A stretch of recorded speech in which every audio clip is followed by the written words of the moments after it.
大家好，欢迎来到快乐手工。今天呢，分享给大家的呢是一款眼镜套哈。上半年的时候呢，我做过这样子的一款，我呢一直在用，现在呢都用旧了，所以做一款新的呢，打算和它换着用。那相比较之下呢，这款方法比它呢就更简单。接下来呢，我们就来看看它的制作过程。首先呢，我们准备180克的铺棉，它是一个18厘米的正方形，这条线呢是中心线，这儿3厘米做一个标记，然后和中心线相连。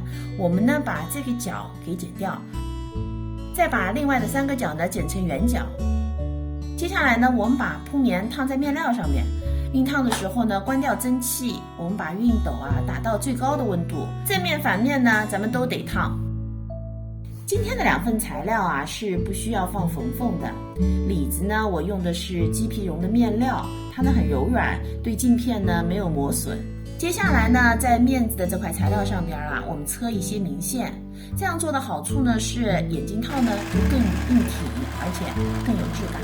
现在呢，咱们把2份材料反面和反面呢相对叠齐，然后在中间车一条线。接下来呢就是包边了。我呢打算用2厘米宽的织带做包边条，这2个颜色在面料上都是有的，我自己呢就更喜欢这个颜色。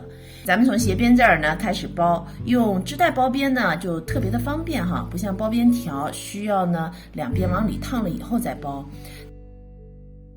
那咱们包到这儿的时候把材料对折，然后把2层呢都一起包进去。今天这个眼镜套之所以做法简单是因为不用翻反口直接包边就可以了，而且车的时候呢都是直线条，比弧线呢就好车多了。